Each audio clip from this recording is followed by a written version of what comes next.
참으로 복되며 행복한 사람은 주께서 복되다고 하신 사람들 뿐입니다. 우리의 상태는 어떻습니까? 라는 질문은 간단한 질문입니다. 팔복에 대한 우리의 즉각적 반응에 따라 우리가 어떤 사람인가가 정확히 판별될 것입니다.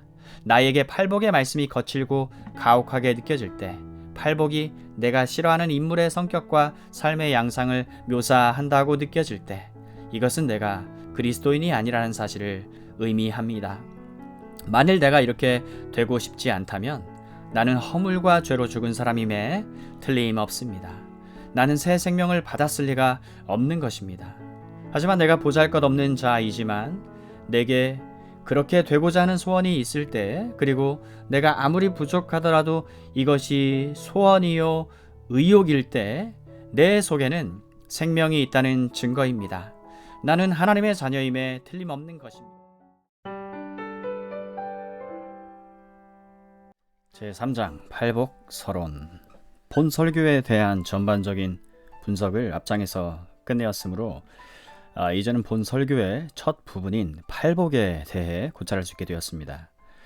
팔복에는 그리스도인의 기본 면모와 특징이 내포되어 있습니다. 앞서 말씀드린 대로 저는 본 설교의 복이 7인가 8인가 혹은 9인가 하는 문제에는 관심이 없습니다. 중요한 것은 복이 몇 개 있느냐가 아니라 그리스도인의 교훈이 무엇이냐, 이 문제를 분명히 해야 하겠다는 것입니다.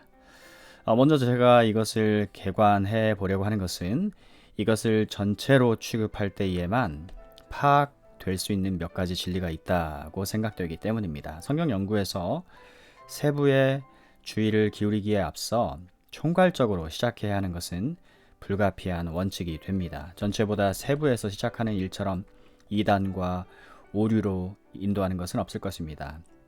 산상수훈의 명령을 실천할 수 있는 사람은 오로지 그리스도인의 기본 성격을 분명히 깨닫고 있는 사람뿐입니다. 이 사람이 참으로 복 있는 사람이라고 주님은 말씀하셨습니다. 어떤 사람의 표현을 빌리면 이런 사람들만이 축하를 받으며 부러워할 대상이라고 하였습니다. 참으로 행복한 사람이기 때문입니다. 행복이야말로 인류가 당면한 최대 문제라 하겠습니다. 온 세상이 행복을 희구하고 있습니다. 그런데 사람들이 행복을 추구하는 데 쓰는 방법을 보노라면 비극입니다.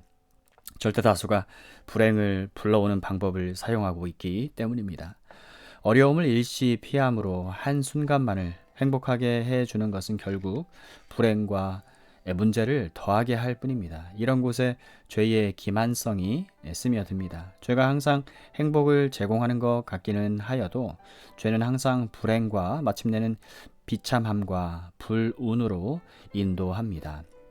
하지만 산상수훈은 우리가 진실로 행복하기를 원한다면 여기에 그 방법이 있다고 말씀합니다. 참되고 복되고 행복한 사람은 이런 유형의 사람일 뿐이라고 말씀을 하는 것입니다. 그러면 팔복을 개별적으로 살펴보기 전에 팔복을 개관해 보면서 전반적인 면에서 그리스도인을 살펴보겠습니다. 제가 본 설교를 다소 느리게 유유하게 다루고 있는 것이 눈에 띌 것입니다. 저는 일부러 그렇게 하고 있습니다. 저는 예를 들어 심리를 동행하고 란 말씀에 대해 어떤 말이 나올까 열심히 알고 싶어하는 사람들에 대해 이미 언급한 바 있습니다. 그렇습니다. 우리가 그처럼 스릴 있고 자극적이며 흥미있는 질문들로 나아가기 전에 먼저 심령이 가난한 사람, 온유한 사람 등등의 말씀으로 많은 시간을 보낼 필요가 있습니다. 우리는 행위를 고찰하기에 앞서 그리스도인의 근본 성격에 관심을 가져야 합니다.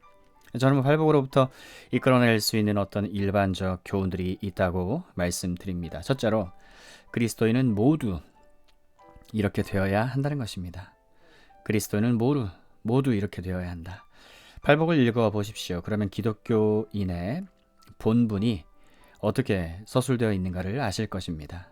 이것은 일부 특수 그리스도인들을 서술한 말씀도 아닙니다. 우리 주님은 소수의 뛰어난 인물들의 성격을 묘사하고 계신다고도 말씀하시지 않았습니다. 이것은 모든 그리스도인, 모든 그리스도인 개개인에 대한 서술입니다. 저는 여기서 잠깐 진행을 멈추고 이 점을 다시 강조하려고자 합니다. 그 까닭은 로마 가톨릭 교회와 가톨릭이라는 말을 사용하기 좋아하는 개교회들이 끌어들인 치명적으로 위험한 경향은 그리스도인들을 두 집단으로, 즉 성직자와 평신도, 특수 그리스도인과 보통 그리스도인, 그리스도인의 생활을 직업으로 삼는 사람과 세속 일에 종사하는 사람과 구별을 하는 경향이라고 우리 모두가 인정해야 한다고 생각하기 때문입니다. 이 경향은 철저하고 완전하게도 비성경적일 뿐만 아니라 궁극적으로는 참된 경건을 파괴하며 여러 가지로 우리 주 예수 그리스도의 복음을 부정하는 것입니다. 성경에는 이 같은 구별이 없습니다. 직책의 구별이 있는 것은 사실입니다. 즉 사도와 선지자와 교사와 목사와 전도자 등등. 하지만 팔복은 직책을 서술하고 있지 않습니다. 팔복은 인물에 대한 서술입니다. 성격에 대한 서술입니다. 우리가 목표하는 인물의 관점에서 볼 때 이 그리스도인과 저 그리스도인과의 사이에는 차이가 없습니다. 바꿔 말씀드리겠습니다. 어떤 사람들을 성자 열전에 가입시키고 있는 것은 괄호 성자로 인정하는 것 닫고 로마 가톨릭 교회이지 신약 성경은 아닙니다. 신약의 서신을 아무데나 펼쳐서 그 서신의 서문을 읽어 보십시오. 그러면 고린도 교회에 붙이는 편지에서처럼 모든 신자가 성도로 부르심을 입어 라는 문구를 보실 겁니다. 여러분이 구태여 성도 열전에 가입되다라는 말을 쓰고자 원하시면 모두가 성도 열전에 가입되어 있는 것이지 일부 그리스도인들만이 그런 게 아닙니다. 이처럼 차원 높은 그리스도인의 삶이 선택된 소수의 그리스도인만을 위한 것이라는 관념과 우리들은 이 축에 끼지 못하는 나머지 평지에 살게 있다는 견해는 산상수훈, 특히 팔복을 전적으로 부정하는 소행입니다. 우리는 여기 팔복에 내포되어 있는 것은 무엇에나 본을 보여야 합니다. 그러므로 우리는 단번에 그리고 영원히 이 거짓된 관념을 내어 버립시다. 이것은 허드슨 테일러 같은 사람이나 조지 뮬러 같은 사람들이나 조지 윗필드나 웨슬리 같은 사람들에 대한 서술이 아닙니다. 이것은 그리스도인 모두에 대한 서술입니다. 우리는 모두 본 설교의 모범과 표준에 맞추어야 하게 돼 있습니다. 두 번째 원칙은 모든 그리스도인은 이런 특징을 모두 나타내야 한다는 것입니다. 이런 특징을 모두 나타내야 한다. 이 특징은 모든 그리스도인들을 위한 것이므로 필연적으로 모든 그리스도인들은 이런 특징을 나타내어야 하게 되어 있습니다. 다시 말하면 어떤 사람은 이런 특징을 또 어떤 사람은 저런 특징을 나타내야 한다는 말이 아닙니다. 어떤 사람은 심령이 가난해야 하게 되어 있고 또 다른 사람은 애통해야 하게 되어 있고 또 어떤 사람은 화평케 해야 하게 되어 있다는 말은 가당치 않은 말입니다. 그렇습니다. 그리스도인이면 누구나 이 모든 특징을 동시에 나타내게 되어 있습니다. 어떤 그리스도인에게 있어 어느 특징이 다른 특징보다 더 두드러지게 나타날 수 있는 것은 사실입니다. 하지만 이것이 그렇게 되어 있기 때문에 그런 것은 아닙니다. 이것은 아직 우리 속에 남아있는 불완전성 때문인 것입니다. 그리스도인들이 마침내 완성에 이를 때에는 이 모든 특징들을 완전하게 나타내게 될 것입니다. 하지만 이곳 세상에서는 다양성이 있습니다. 저는 이것을 정당화시키고 있는 것은 아닙니다. 저는 그저 이 점을 인정할 뿐입니다. 제가 강조하고 있는 것은 우리가 이 모든 특징을 함께 동시에 나타내게 되어 있다는 것입니다. 한 걸음 더 나아가 그리스도인의 성격이 이러하니 우리가 팔복을 하나씩 분석해 보는 순간 각 축복은 또 다른 축복들을 암시하고 있는 게 분명히 나타납니다. 예를 들면 이런 의미에서 애통함이 없이는 심령의 가난이 있을 수 없습니다. 의에 줄이고 목마름 없이는 애통할 수가 없습니다. 그리고 온유하고 화평한 사람이 되지 않고서는 온유와 화평을 행할 수 없습니다. 어떤 의미에서 이 복들은 각기 다른 복들을 요구한다고 하겠습니다. 이 은혜들의 하나만을 나타내며 이 은혜에 따르는 축복을 받는 일은 이와 동시에 다른 은혜와 축복을 보여주지 않을 수 없다는 말입니다. 팔복은 하나의 완전한 전체이므로 우리는 이것을 분리시킬 수 없습니다.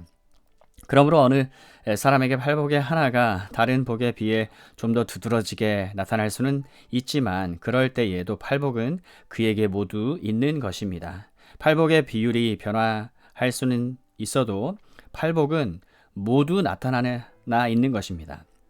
이 팔복은 모두 동시에 나타나게 되어 있는 것입니다.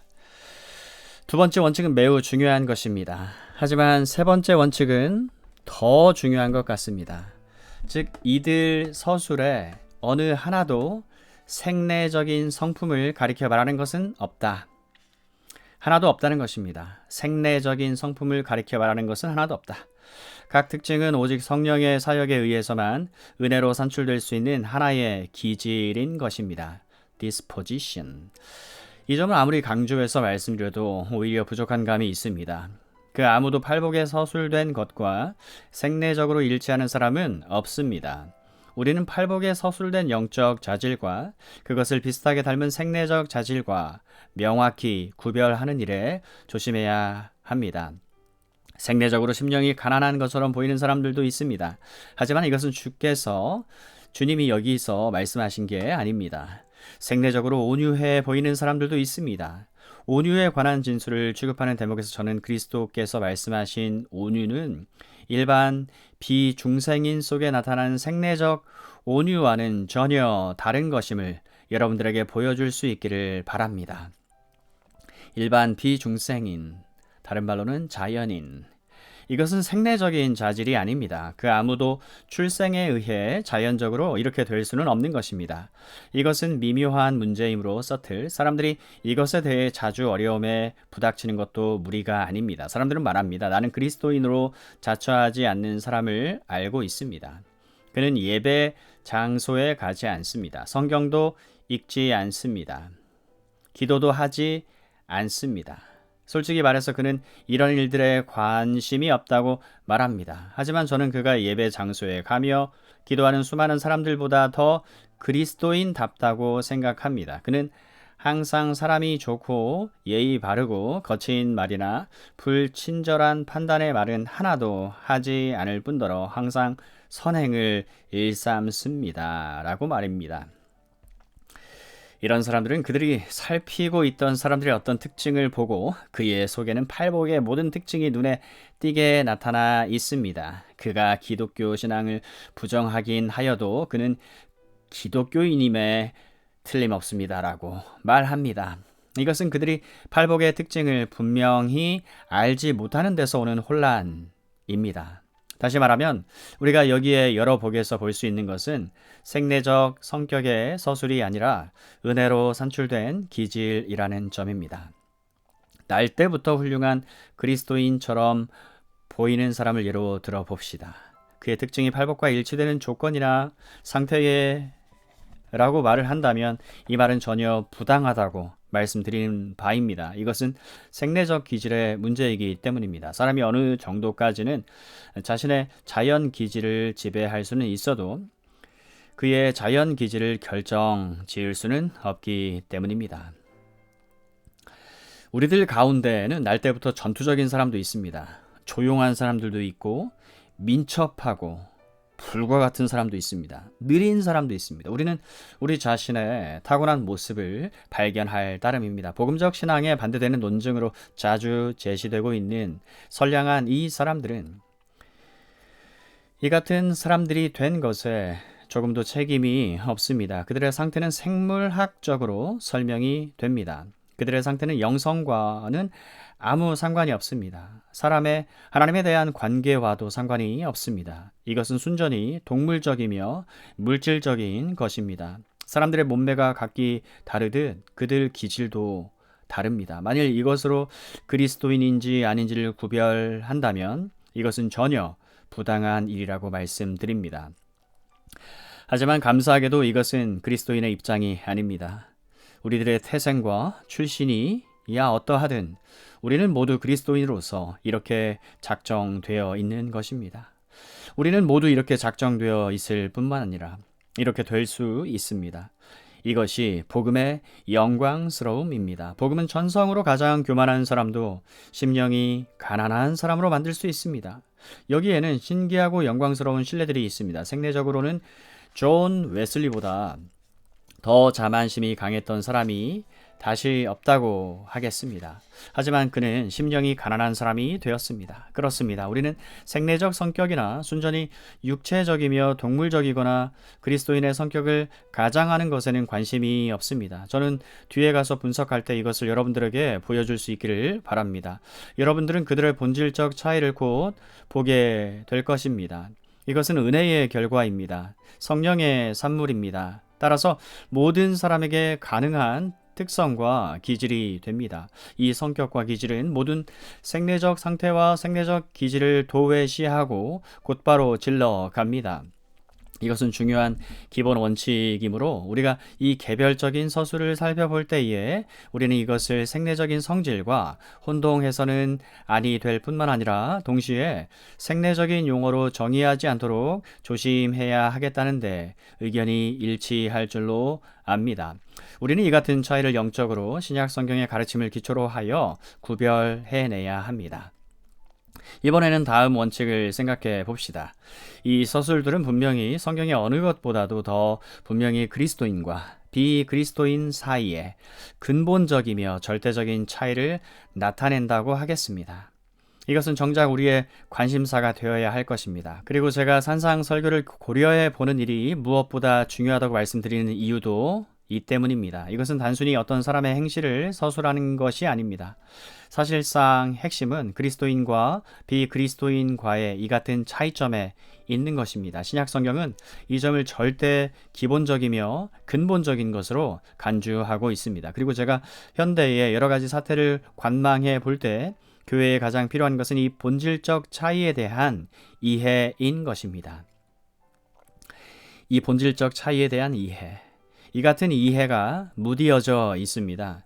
즉 세상이 교회 안으로 들어옴으로 교회는 세속화되었습니다. 한계가 분명하지 않아졌습니다. 이 차이가 사랑하는 여러분 매우 분명했던 적이 있었습니다. 그런 때들이 있었습니다. 그때는 언제나 기독교 역사상 가장 위대한 시대였습니다. 여기서 잠깐 앞에 말씀드린 반대론들을 다시 생각해 봅시다. 우리들은 교회를 외부 사람들에게 매력 있는 곳으로 만들어야 한다는 말을 들어왔습니다. 이것은 우리가 할 수만 있으면 외부 사람과 비슷해지라는 소리입니다. 제1차 대전 중에 부하들을 격려하기 위해 부하들과 어울려 함께 담배를 피우고 이것저것을 한 군목이 있었습니다. 그렇게 함으로써 전쟁이 끝나면 퇴역 군인들이 교회 안으로 몰려 들어올 것이라고 생각한 사람들도 있었습니다. 그러나 사실은 그렇지 않았습니다. 그런 식으로는 사람들이 교회 안에 밀려 들어오지 않았습니다. 복음의 영광스러움은 교회가 세상과 절대 다를 때에만 외부 사람들을 끌어들이게 되어 있다는 사실에 있습니다. 세상이 처음에는 미워해도 교회의 메시지에 귀를 기울이게 되는 것은 이럴 때뿐입니다. 이렇게 해서 부흥은 임하는 것입니다. 이것은 우리 개인의 경우에 있어서도 마찬가지입니다. 우리가 할 수 있는 대로 다른 모든 사람들을 담는 것이 우리의 바라는 바는 아닙니다. 우리는 가능한 한 그리스도인이 아닌 사람들과 다르게 되어야 합니다. 우리의 소원은 그리스도를 담는 데 있습니다. 우리가 그분과 같이 되면 될수록 우리는 비그리스도인과 다르게 될 것입니다. 이것을 다시 자세히 말씀드리겠습니다. 그리스도인과 비그리스도인은 그들 각자가 기뻐하는 대상에서 절대 차이가 집니다. 그리스도인이 심령이 가난한 자를 사모하는 반면 헬라 철학자들은 그런 사람을 멸시하였습니다. 지식적으로든 실제적으로든 헬라 철학을 추종하는 사람들도 똑같이 멸시하고 있습니다. 세상은 참된 그리스도인을 향해서 그가 약골이며 사람답지 못하다거나 남자답지 못하다고 말합니다. 세상의 평가가 이러합니다. 세상은 자기 신념과 자기 표현과 삶의 지배를 신앙합니다. 그리스도인은 심령이 가난하게 됨을 신앙합니다. 신문을 들고 세상이 동경하는 유의 사람들이 어떤 사람들인가 보십시오. 여러분은 자연인과 세속인에게 호소하는 것보다 팔복에서 더 거리가 먼 것을 찾아보지 못할 것입니다. 세상 사람의 동경하는 것은 여기서 우리가 찾아볼 수 있는 것과는 정반대입니다. 자연인은 자랑거리를 좋아합니다. 그러나 팔복에서는 이것이 정죄받고 있습니다. 그러므로 그리스도인은 구하는 것에서도 그들과 달라야 합니다. 줄이고 목마른 자는 복이 있나니 무엇에 줄인다는 말입니까? 부귀, 돈, 지위, 신분, 명성을 구한다는 말입니까? 결단코 아닙니다. 의를 구한다는 말입니다. 의는 하나님과 바른 관계에 있는 것을 말합니다. 하나님과 바른 관계에 있는 것. 그리스도인이라 주장하지도 않으며 기독교에 대해 흥미가 없다는 사람을 예로 들어봅시다. 그가 구하는 것과 원하는 것을 살펴보십시오. 그가 바라는 것은 여기에 이것과는 항상 다르다는 것을 아실 것입니다. 그러므로 그들의 행함도 이와 전혀 다른 것은 두말할 것도 없습니다. 만일 그들이 다른 것들을 사모하고 추구한다면 그들은 분명히 다른 행실을 할 겁니다. 그 결과는 그리스도인의 삶이 비그리스도인의 삶과 본질적으로 다르다는 점입니다. 비그리스도인은 매사에 있어 철두철미합니다. 그는 이 세상을 위해 산다고 말합니다. 그는 이 세상만이 있을 뿐이므로 나는 세상에서 손에 넣을 수 있는 모든 것을 얻어야 하겠다고 말합니다. 반면에 그리스도인은 이 세상을 위해 살고 있지 않다는 말로 허두를 꺼냅니다. 그리스도인은 세상을 크고 영원하고 영광스러운 곳에 들어가는 길로서만 간주합니다. 그의 전망과 소망은 다른 것입니다. 그러므로 그는 다르게 살아야 하겠다고 느끼는 것입니다. 세상에 속한 사람이 철저한 만큼 그리스도인 역시 철저해야 합니다. 누군가가 그리스도인이라면 그는 다른 사람과 달라야 합니다. 그는 다르지 않을 수 없습니다. 사도 베드로는 그의 첫 번째 서신 2장에서 이 점을 완벽하게 말씀했습니다. 즉 우리가 어두운 데서 불러내어 그의 기이한 빛에 들어가도록 불러내심을 받은 백성임을 진실로 믿을진대 우리는 이것을 그의 영광을 나타내기 위해 우리에게 되어진 일로 믿어야 합니다. 그런 다음 베드로는 이렇게 계속했습니다. 나그네와 행인 같은 너희를 권하노니 영혼을 거스려 싸우는 육체의 정욕을 제어하라. 너희가 이방인 중에서 행실을 선하게 가져 너희를 악행한다고 비난하는 자들로 하여금 너희 선한 일을 보고 권고하시는 날에 하나님께 영광을 돌리게 하려 함이라. 베드로전서 2장 11절 12절. 이 말씀은 그리스도인들의 논리의식에 대한 호소에 불과합니다. 사람들을 구별하는 또 하나의 본질적인 차이는 그들이 무엇을 행할 수 있는가에 대한 그들 신념에 있습니다. 세상에 속한 사람은 자기 능력에 대해 크게 자신을 가집니다. 무엇이나 할 준비가 되어 있습니다. 그리스도인도 사람입니다. 하지만 자기 자신의 한계를 사실대로 알고 있는 유일한 사람입니다. 이것에 대해서는 뒤에 가서 자세히 취급해 보려고 합니다. 이상 말씀드린 것은 그리스도인과 비그리스도인과의 본질적이며 명백한 외면상의 차이점의 일부에 지나지 않습니다. 우리가 어떤 사람이 되게 되어 있는지, 어떻게 살아야 하게 되어 있는지, 그리스도에게 속하지 않은 모든 사람과 완전히 대조됨으로써 그리스도처럼 되어야 할 것을 산상설교 이상으로 권고하는 것은 다시 없습니다. 그러므로 우리 중에 그 누가 지금까지 세상에 속한 사람처럼 되려고 애쓴 사실 때문에 가책을 받는 사람이 있다면 이제부터 그렇게 하지 말아야 할 것입니다. 이것은 우리의 신앙과 얼마나 철저하게도 모순되는가를 보게 될 것입니다. 저는 마지막으로 이 개념에 대해 말씀드리고자 합니다. 그리스도인과 비그리스도인은 두 개의 전혀 다른 세계에 소속돼 있다는 사실입니다. 여러분들은 첫째 복과 마지막 복에 꼭 같은 보상이 약속되어 있음을 주목하실 것입니다.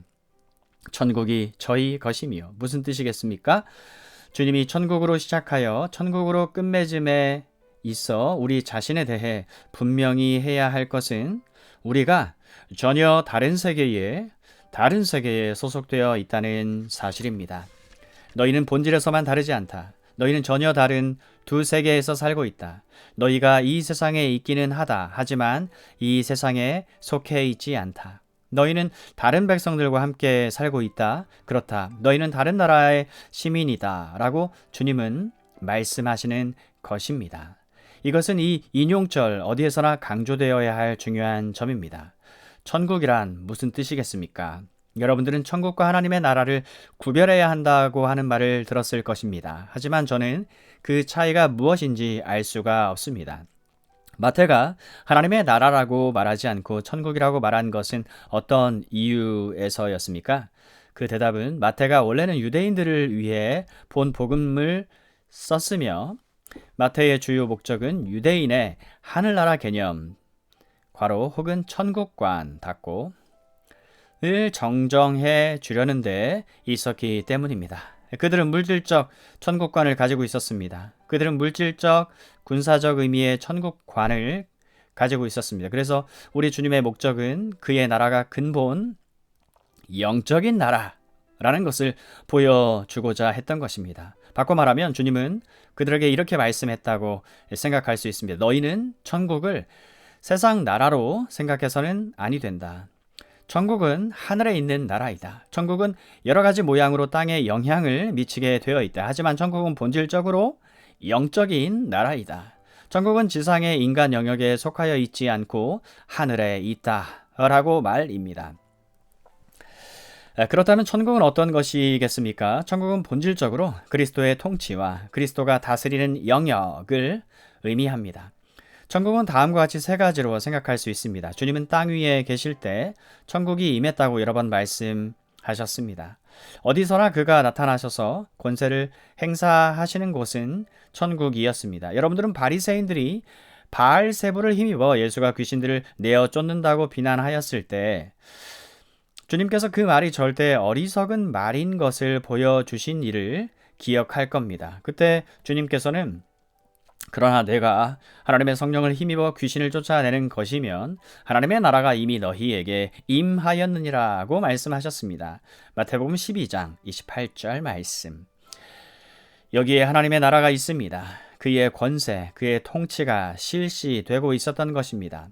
하나님의 나라가 너희 안에 또는 너희 속에 너희 가운데 있다고 말씀하신 데도 있었습니다. 주님께서는 천국이 너희 가운데 나타나고 있다. 천국이 여기 있다, 저기 있다 하지 말라. 이 같은 물질적 천국관을 내어버려라. 나는 여기 너희들 가운데 있다. 내가 일하고 있는 곳은 여기이다 라고 말씀하시는 것입니다. 그리스도의 통치가 나타나는 것은 어디나 천국이 거기 있는 것입니다. 주께서 제자들을 전도하러 보내실 때 주님은 그들을 영접하지 않는 사람들에게 천국이 너희에게 가까웠다고 말하라고 하셨습니다. 천국의 뜻은 이상과 같습니다. 하지만 천국은 동시에 모든 참 신자들 안에 있다는 것을 의미합니다. 로마 가톨릭 교회는 이 나라, this kingdom과 교회를 동일시합니다. 하나님 나라와 교회를 동일시. 하지만 이것은 옳지 않습니다. 교회는 혼합 대중을 내포하고 있기 때문입니다. 하나님의 나라는 교회의 신자들의 마음속에 그리스도에게 복종하는 사람들 속에만 있습니다.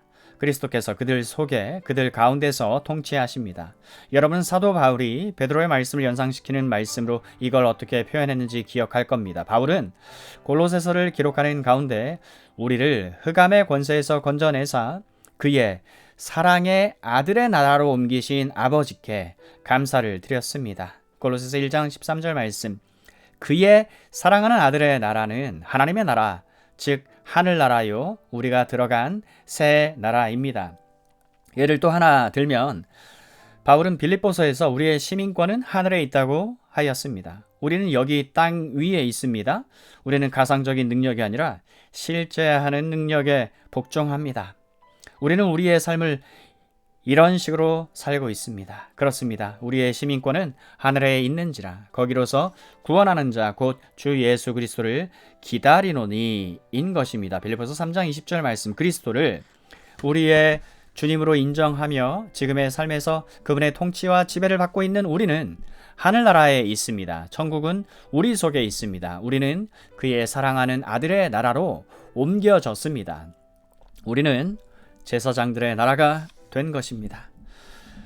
천국을 바라보는 세 번째 방법은 다음과 같습니다. 천국이 앞으로 임할 것이라는 말은 의의가 있습니다. 천국은 임했습니다. 천국은 임하고 있습니다. 천국은 지금 우리 속에 있습니다. 하지만 천국은 임하려 하고 있습니다. 천국은 그리스도의 통치가 온 세계 위에 물리적이며 물질적인 의미에서까지 확립될 때에 임할 것입니다. 이 세상 나라들이 우리 주와 그리스도의 나라가 될 날이 오고 있습니다. 사랑하는 여러분, 그때는 천국이 완전한 형태로 온전히 임할 것입니다. 그리고 모든 것은 그의 통치와 지배를 받게 될 것입니다. 악과 사단은 완전히 제거될 것입니다. 의에 거하는 바 새하늘과 새 땅이 임할 것입니다. 베드로후서 3장 13절 말씀. 그때는 천국이 물질적인 형태로 임할 것입니다. 그때는 영적인 것과 물질적인 것이 어떤 의미에서는 하나가 될 것이며 만물은 그분의 지배를 받을 것입니다. 하늘에 있는 자들과 땅에 있는 자들과 땅 아래에 있는 자들로 모든 무릎을 예수의 이름에 꿇게 하시고 모든 입으로 예수 그리스도를 주라 시인하여 하나님 아버지께 영광을 돌릴 것입니다. 빌립보서 2장 10절 11절 말씀. 팔복의 말씀에서 그리스도인에 대한 일반적인 서술을 살펴보았습니다. 그리스도인은 비그리스도인과 본질상 얼마나 다른가를 아셨습니까? 그러므로 우리가 자문해 보아야 할 질문은 이것입니다. 우리는 천국에 소속되어 있는가? 우리는 그리스도의 통치를 받고 있는가? 예수는 우리의 왕이요 주가 되시는가? 우리는 매일의 삶에서 이 같은 자질들을 나타내고 있는가? 이렇게 하는 것이 우리의 소망이 되고 있는가? 우리가 이렇게 되도록 작정되어 있는 사실을 알고 있는가? 우리는 참으로 복된 자인가? 우리는 행복한가? 우리는 가득 채워졌는가? 우리는 평화를 얻었는가? 하는 것들입니다.